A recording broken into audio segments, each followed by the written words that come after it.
unaongea maneno bila aibu. Hebu jistiri bwana. Alafu na wewe. Nimemletea taarifa huyu. Kibingu. Anahitajika aende akazama hapo mtoto.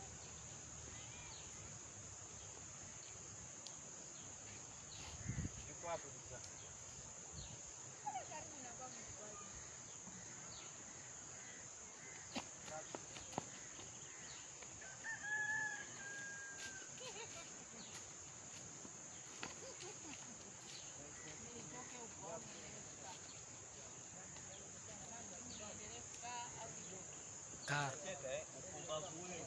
Kaa.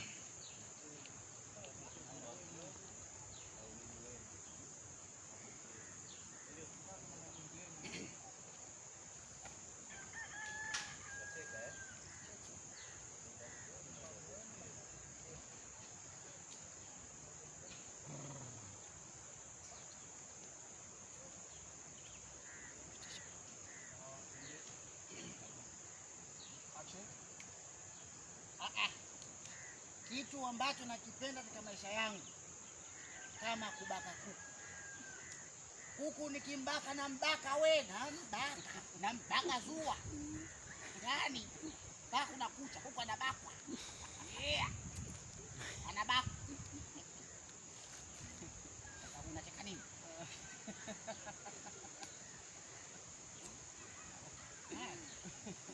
Kenywa huyu. Unajua nini Shomari?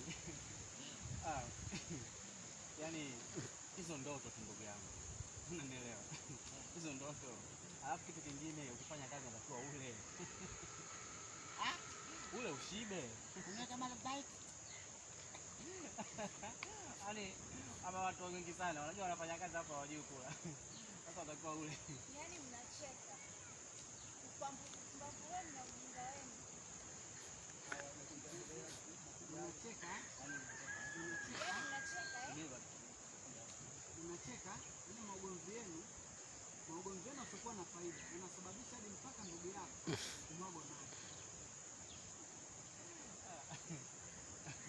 Mnacheka yaani maugomvi yenu na maujinga wenu usiokuwa na faida unasababisha ndugu yako kumwagwa maji.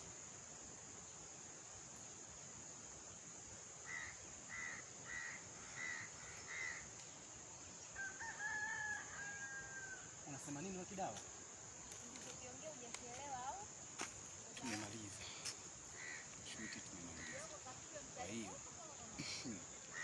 tunahitaji tu support. Ngoja kwanza Kidawa. Sawa. Mbona unazungumza maneno ambayo una aibu? Unatakiwa uwe na stara. Alafu na wewe.